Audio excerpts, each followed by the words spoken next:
Winning is natural. Winning is easy. The things that you're good at, you're really, really good at. What's up, guys? This is Mighty Q here with Mighty Q's Locker, and today is the Born to Win style, the Born to Win method, the method that is guaranteed to work for you because it worked for me, and it will also work for you because it also works for others. If you enjoy this podcast, all I ask is that you share it with a friend and leave a review. So what is the Born to Win style? The Born to Win style starts with being you. You have to develop and learn what your style is. You have to figure out what you're good at and what you're not good at.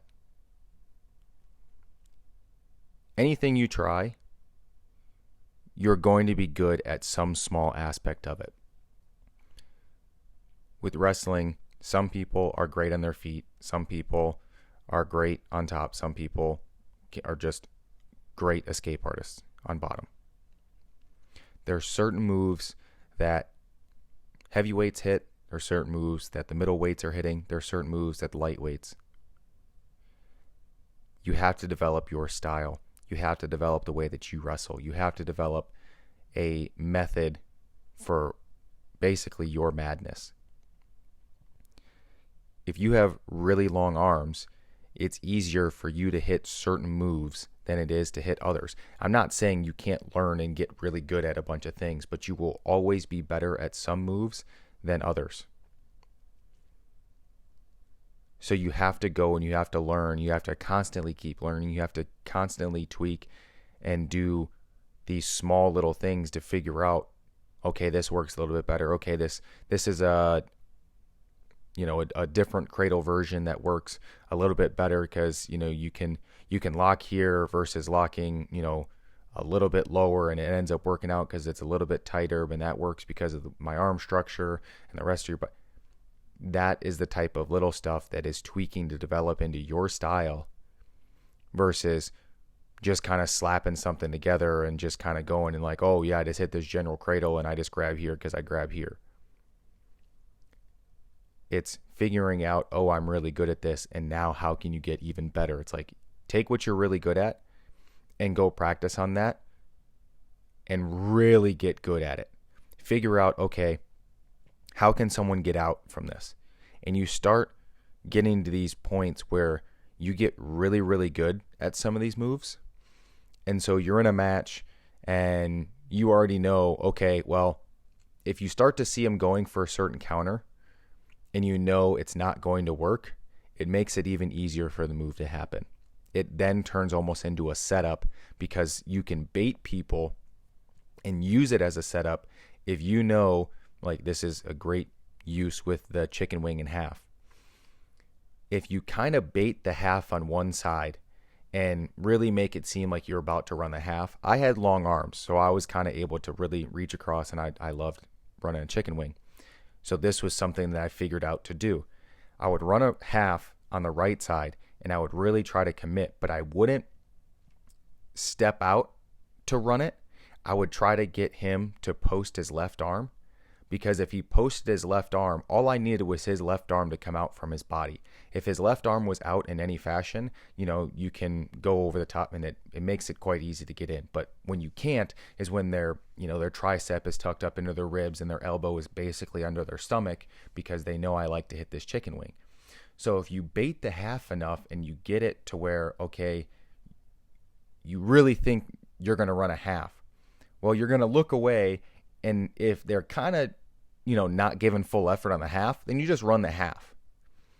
But at the minute, guys, they would, try to elbow down and they post out their arm to try to not go that way. Boom. There it is. Right to the chicken wing. And because the half is already in, I would move from the half and I'd immediately be able to grab for wrist control. And now I've got it loaded up and they did exactly what I needed them to do. That is a way of making a move a setup. Yeah, just running a normal chicken wing from the referee's position, chop and bump and then, working that same way to get the arm and run the chicken wing, and then reaching across and grabbing wrist control. This is a different way that happens. This is pivoting and taking a basic move like a chicken wing and a half, morphing them together and using one as a setup. Because then on the exact opposite, you can go back and forth with this. I have a half, I have a chicken wing. I have a half, I have a chicken wing. I have a half, I have a chicken wing. Run one, go to the other. Run that one, switch, go. There's not necessarily other elements that go with that. Chain wrestling and stringing those together is what makes them work. But the important piece is, I knew that the half and the chicken wing worked for me because I practiced doing a chicken wing. I practiced how I can do it better. I practiced and learned from other people that did it and other people that I ran into certain counters. So that way in a match, I was working on, I already know what counter's coming. I wasn't shocked if someone, brought out some new counter because I'd seen a bunch of different counters already. Yes, if a guy gave me a wide open cradle, then I'd take it. If a guy left his arm posted or started reaching back, there was a half. But there's this certain chess that comes with wrestling, is the offense and defense. You're playing both at the same time.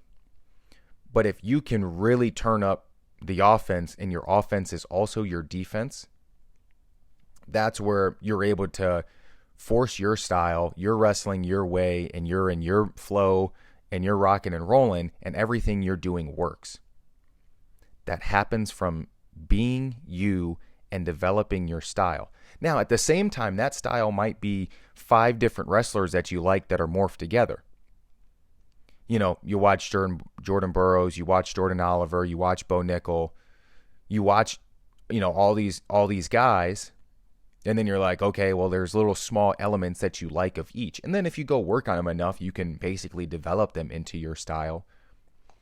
But for a lot of people who are like, oh, I just want to be good right now. Well, it's like, okay, I guarantee you already do things well. You're going to pick up some moves really, really fast versus others. So the moves that you pick up really well, get really good at those. And the moves that you don't pick up as well, continue working on and continue practicing, and use them in a way that's more of a setup than what your go-to move is. That's what makes chain wrestling easy. If I know that I'm going to the chicken wing, it makes running the half that much easier. I know I'm not really trying to run the half. I'm just I'm running a move trying to get his arm posted. I'm not really running a half. I'm looking to run this move that gets that arm posted so I can get my chicken wing. I'm looking for a guy to reach back to, I'm going to run something and he's going to reach here and I'm going to run this move.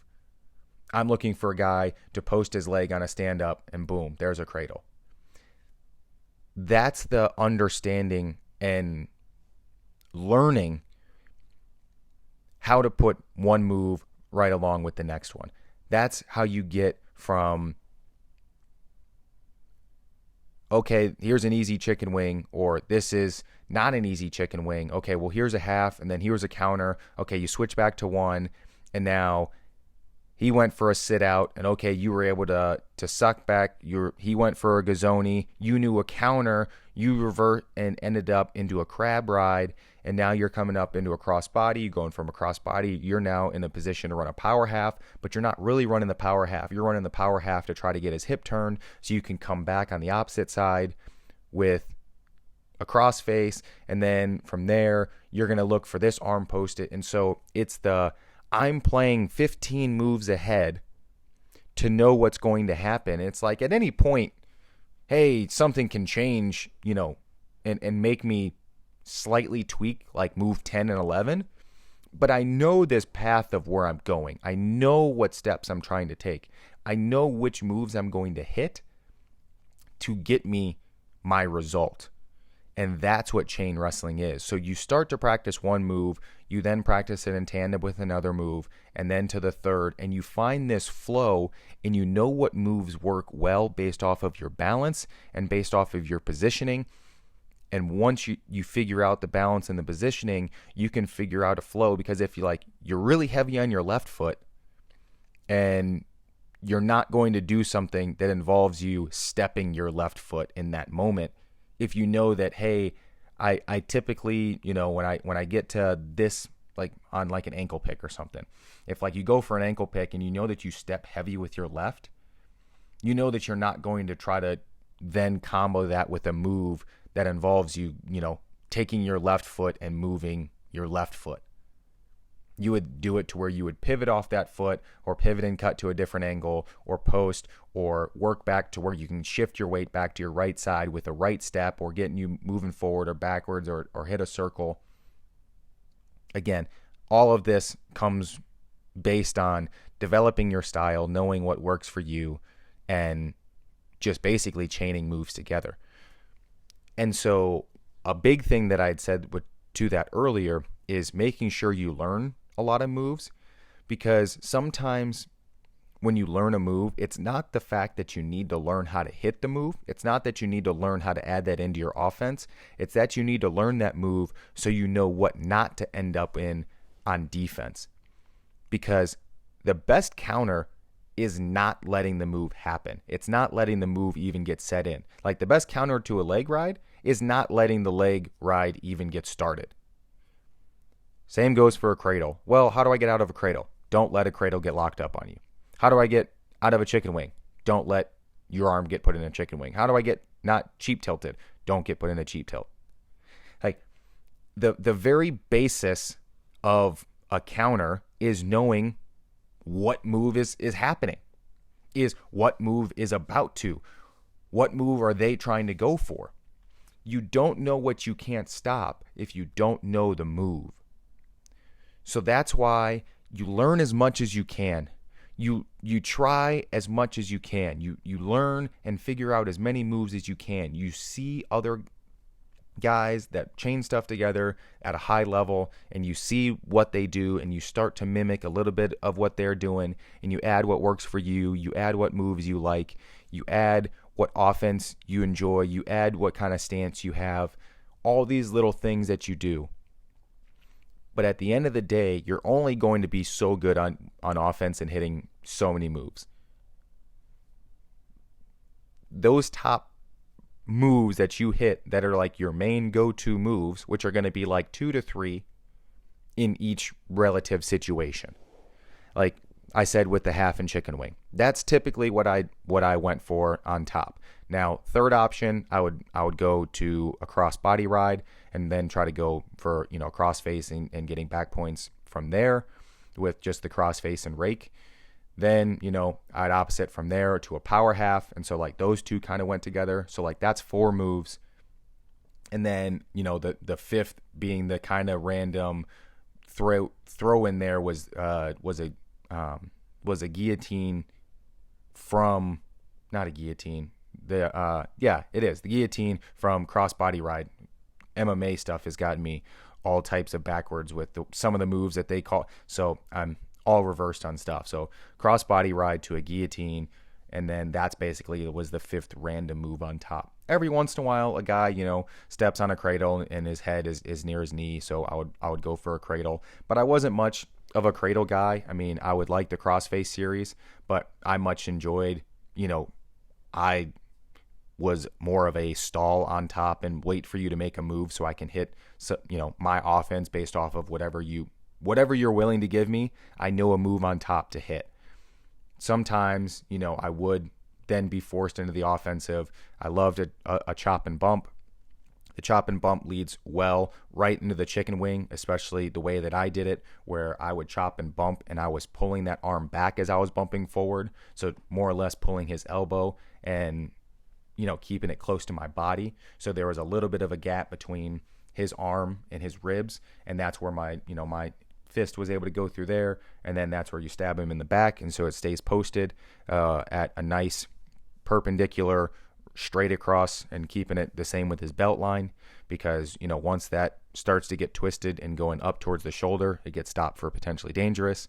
And so I always made sure to make that fist, which then would start as a fist. And because I do have longer arms, I would then also be able to continue to reach across, because I would use my body to then continue to get my hand further across, further pulling his arm back.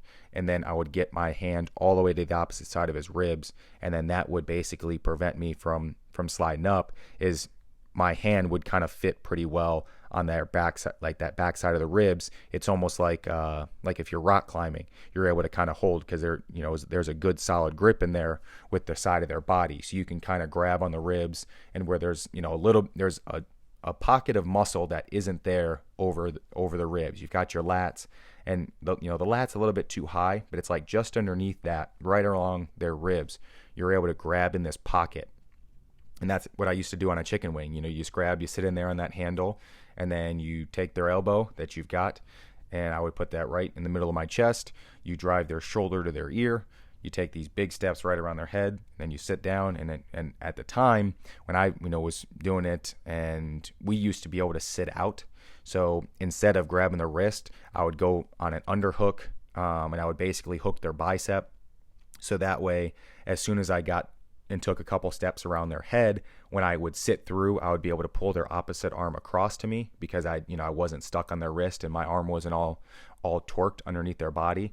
When I went to sit, it was just easy for me to drag it across, because I was already in a good position. My arm was already torqued in the right way. And so they've taken that away. And I don't know, the rules kind of bounce back and forth every few years on if you can sit out or not.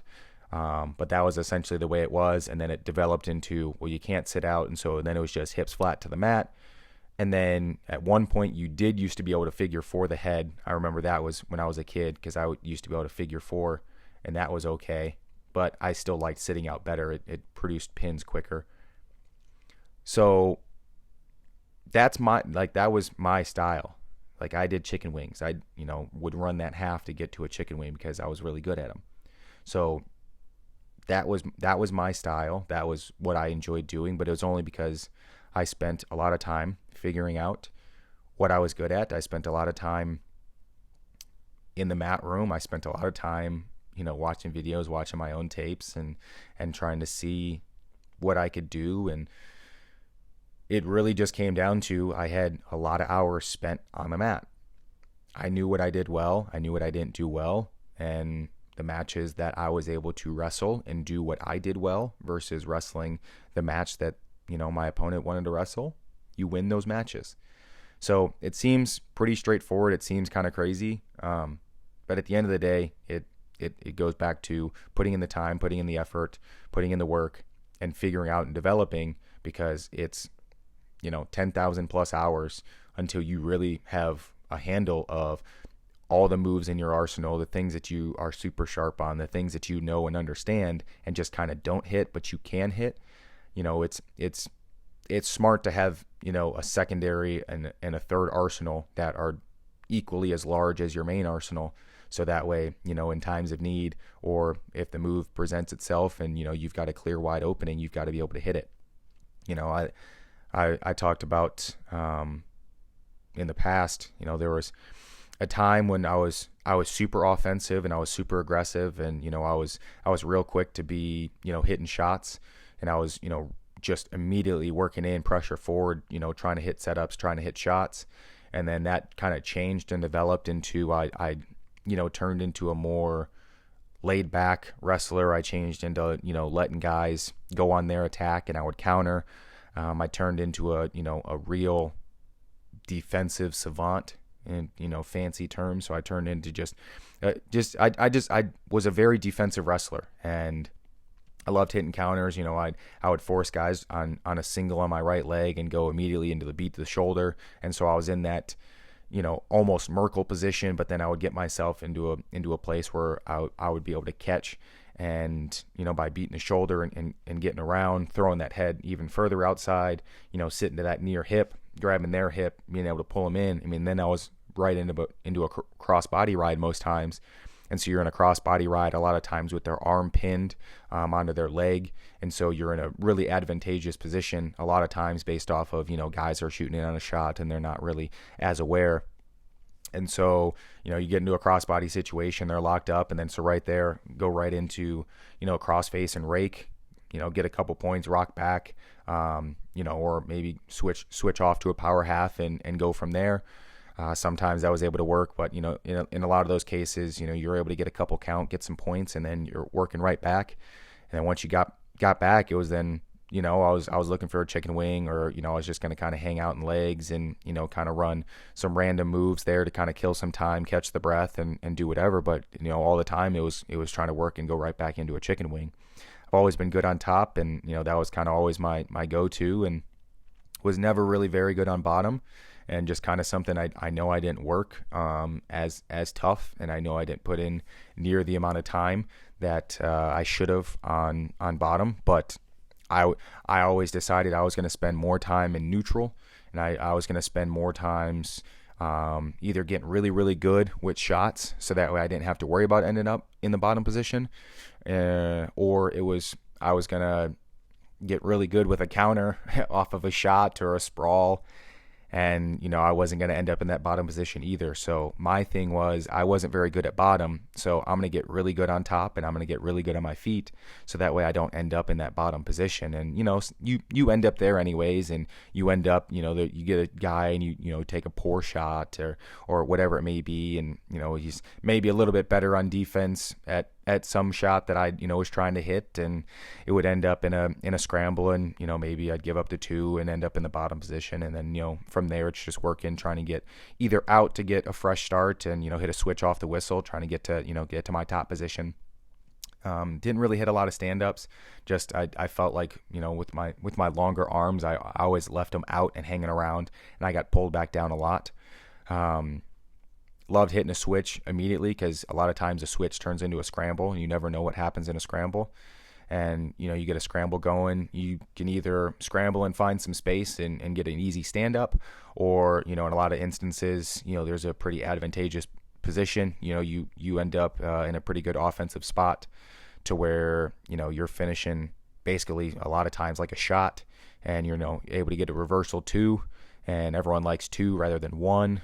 And then a lot of times it leaves pretty good openings that can go right into an immediate offense and put a guy to his back. So that's what I figured out, and what I wrestled really well is that tends to happen. So watch for those scrambles, but figure out what you do well. Figure out if you're good on your feet. Figure out if you're good on top. Figure out if you're good on bottom. And there's ways to wrestle, and there's ways to work around the things that you do well. There's no reason that you can't do the things that you do well even better, and at the same time you're working on those things that you're not as good at, and you're getting a little bit sharper with them.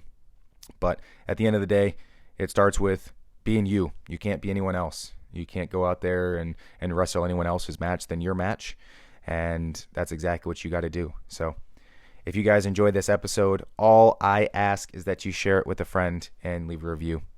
Thanks, guys. I will catch you on the next episode. See you there.